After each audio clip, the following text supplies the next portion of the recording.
ഒടുവിൽ മമ്മൂട്ടിയും പ്രതികരിച്ചിരിക്കുന്നു. Justice Hema committee റിപ്പോർട്ടിനെ കുറിച്ച് പൃഥ്വിരാജും ടൊവിനോയും അമലാപോളും ഉൾപ്പെടെയുള്ള സിനിമാ മേഖലയിലെ പ്രമുഖരെല്ലാം തങ്ങളുടെ പ്രതികരണങ്ങൾ അറിയിച്ചിരുന്നു. അമ്മയുടെ പ്രസിഡന്റായിരുന്ന മോഹൻലാലും ഇത് സംബന്ധിച്ച് ഇന്നലെ മാധ്യമങ്ങളെ കാണുകയുണ്ടായി. ഇപ്പോൾ ഏറ്റവും ഒടുവിൽ ജസ്റ്റിസ് ഹേമ കമ്മിറ്റി റിപ്പോർട്ടിനെ കുറിച്ചുള്ള തന്റെ പ്രതികരണം ഫേസ്ബുക്ക് കുറിപ്പിലൂടെ അറിയിച്ചിരിക്കുകയാണ് നടൻ മമ്മൂട്ടി.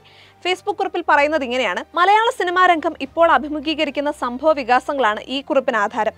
അതേക്കുറിച്ച് അഭിനേതാക്കളുടെ സംഘടനയും നേതൃത്വവും ആദ്യം പ്രതികരിക്കുക എന്നതാണ് സംഘടനാ രീതി. അങ്ങനെയുള്ള ഔദ്യോഗിക പ്രതികരണങ്ങൾക്ക് ശേഷമാണ് അംഗമെന്ന നിലയിൽ അഭിപ്രായം പറയേണ്ടത് എന്ന് വിശ്വസിക്കുന്നതുകൊണ്ടാണ് ഇത്രയും കാത്തത്. സമൂഹത്തിന്റെ പരിച്ഛേദം തന്നെയാണ് സിനിമ.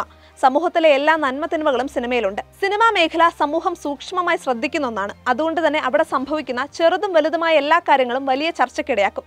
ഈ രംഗത്ത് അനഭിലഷണീയമായതൊന്നും സംഭവിക്കാതിരിക്കാൻ സിനിമാ പ്രവർത്തകർ ശ്രദ്ധിക്കേണ്ടതും ജാഗരൂകരാകേണ്ടതുമാണ്. ഒരിക്കലും സംഭവിക്കാൻ പാടില്ലാത്ത ചിലത് സംഭവിച്ചതിനെ തുടർന്ന് സിനിമാ മേഖലയെക്കുറിച്ച് പഠിച്ച് റിപ്പോർട്ട് തയ്യാറാക്കി പരിഹാരങ്ങൾ നിർദ്ദേശിക്കാനും നടപടികൾ ശുപാർശ ചെയ്യാനും സർക്കാർ രൂപീകരിച്ചതാണ് ജസ്റ്റിസ് ഹേമ കമ്മിറ്റി. ആ റിപ്പോർട്ടിൽ പറഞ്ഞിരിക്കുന്ന നിർദ്ദേശങ്ങളും പരിഹാരങ്ങളെയും സർവാത്മന സ്വാഗതം ചെയ്യുകയും പിന്തുണയ്ക്കുകയും ചെയ്യുന്നു. അവ നടപ്പാക്കാൻ സിനിമാ മേഖലയിലെ എല്ലാ കൂട്ടായ്മകളും വേർതിരിവുകളില്ലാതെ കൈകോർത്ത് നിൽക്കേണ്ട സമയമാണിത്. ഇപ്പോൾ ഉയർന്നു വന്ന പരാതികളിന്മേൽ പോലീസ് അന്വേഷണം ശക്തമായി മുന്നോട്ടു പോകുന്നു. ജസ്റ്റിസ് ഹേമ കമ്മിറ്റി റിപ്പോർട്ടിന്റെ പൂർണ്ണരൂപം കോടതിയുടെ മുന്നിലുമാണ്.